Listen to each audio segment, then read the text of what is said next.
Hey everyone, welcome back to another video review. In today's review we're going to have a look at the Enermax Hoplite case. So this is the Hoplite case from Enermax. It is a mid-sized tower case. It has a military and industrial look, at least according to me. And the case is constructed from steel, plastic and some mesh parts as well. But it doesn't really weigh that much. What Enermax includes with this case is a motherboard speaker, extra screws and 2 velcros. Let's start a look at this case by beginning with the front panel. It has 4 5¼ drive bays, and the covers of the drive bays are easy to remove. Just push here, well, pull here, sorry, and then these come out. And as you can see, they have dust filters in them. They're also very easy to put back in, just like that. Underneath them we have this very fancy and typical Enermax fan, which functions as a 120mm intake fan. You can gain access to this fan like this. Just open the door and then you actually see the fan there. And it also has a removable and washable dust filter. And as I said, this is a typical Enermax fan, as it has this multi-LED setup, which is actually really cool.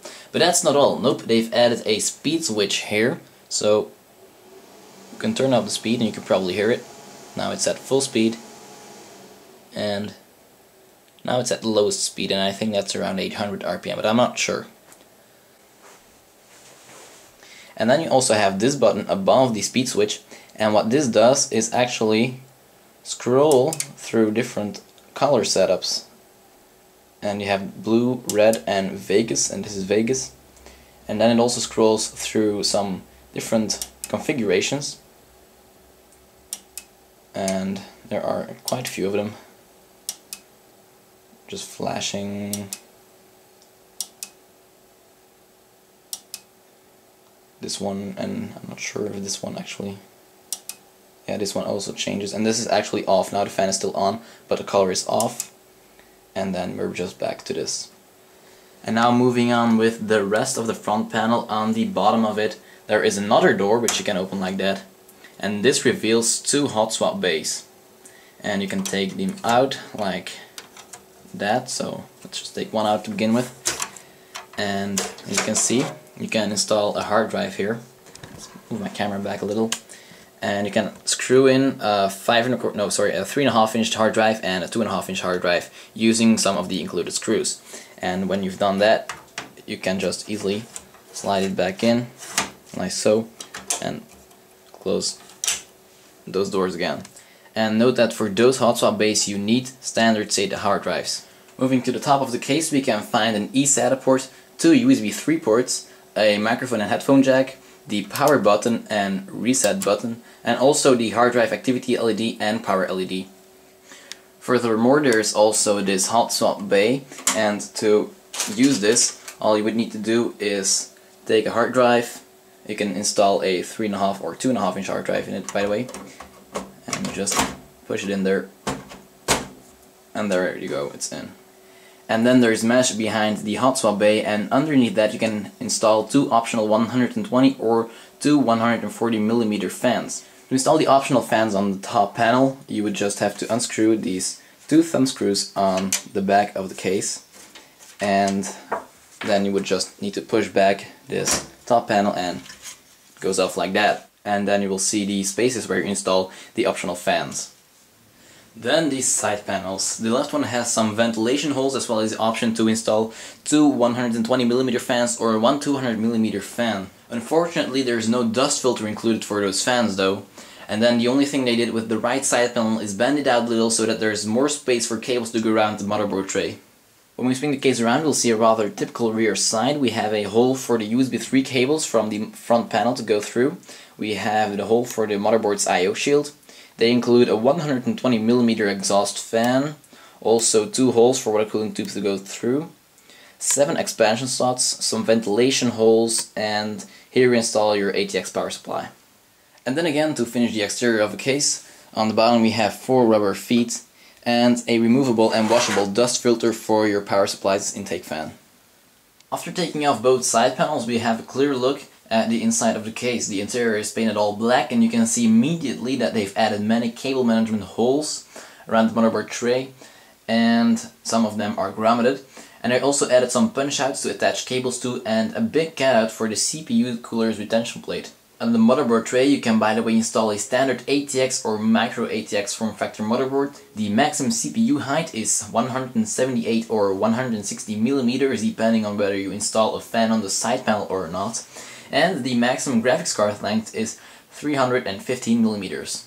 In the back we can see the 120mm fan that Enermax includes, and that fan has a Molex connector. And here we can also see the expansion slot covers, which unfortunately aren't replaceable though, as you can just remove them but not put them back in. Moving over to the front of the interior of the case, we can see the top PCB for the top hot swap bay. You can see the cables there, and those are removable actually, so you can actually take them off if you don't use the hot swap bay, or you can actually remove them with cables which are, for example, sleeved cables, and that would actually make the interior look nicer. And underneath that we can see the toolless 5¼ inch drive base. It's a very easy toolless design that they've used here. You would only just need to slide the device in and fasten it with what actually are thumb screws. And underneath these bays we can find a metal door, and to open this we would need to take out this thumb screw here.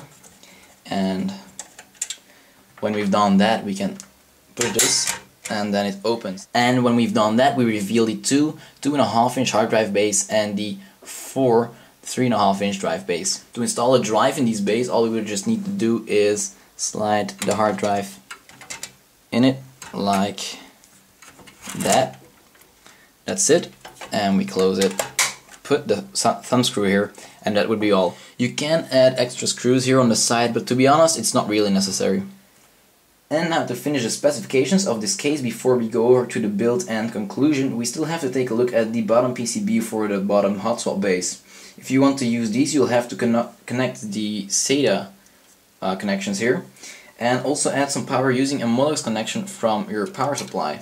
And as you can see there are also two 3-pin connections here for fans, and as you can see they've already used the bottom one for the front 120mm intake fan.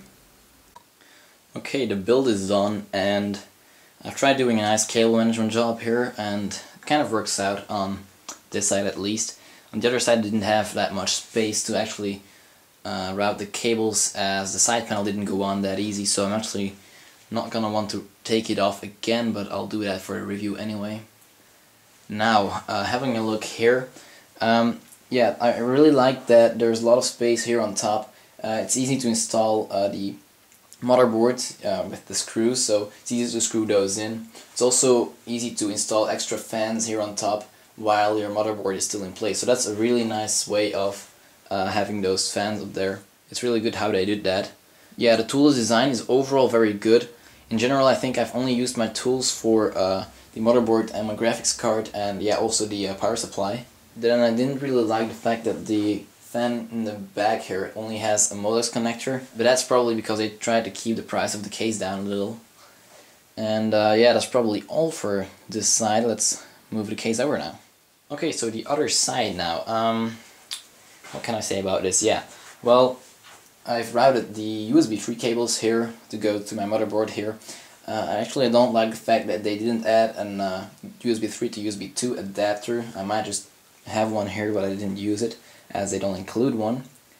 Anyway, what else? Yeah, as you can see, I tried to spread the cables as much as I could, but still it didn't really help with the side panel to put it back on, even because, I mean, even with this thing that, yeah, they tried doing to make more space, but yeah, it was hard to put the side panel back on, and it's not really good for cable management, I have to say. Also here, and I'll bring you in a bit closer now.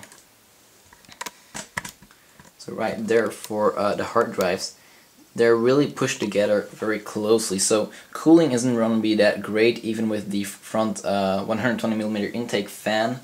Yeah, I don't think the cooling is very great there. I've been using my case, well, this setup now for an hour, and yeah, everything seems pretty hot actually. But also, it's that close together that even the cables here hit each other, and it was pretty hard to get them in. Yeah. So in general, the cable management isn't really what it should be.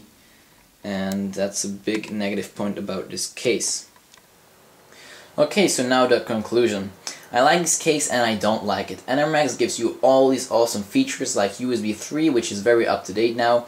They give you a total of 3 hop swap bays, almost everything is toolless. Also the front fan is very cool, as you can see, and even the overall design is really nice. And in the end you'll really like this case after you've built your system in it. But here are the things that I don't like. Mainly being cable management. There's almost no room for cables to go around the motherboard tray. I wasn't even able to put the side panel on at first. They add all those hot swap bays, but if you really want to install them plus do a good cable management job, you'll have a really hard time thinking about where all those cables should go. In my opinion, they've tried putting way too many features in this case while trying to keep it a normal mid-sized tower. They also seem to have tried to keep the case's price down, but that makes it lack a bunch of things that make the case not as good as it looks. But as I said before, in the end you'll really enjoy this case, but you're just not gonna like it that much when you're building your own system in it. Anyway, the Enermax Hoplite case gets our Outstanding award. For a complete list of pros and cons, you just need to press the link to our website in the description box. You can leave your questions here on YouTube or on our forums.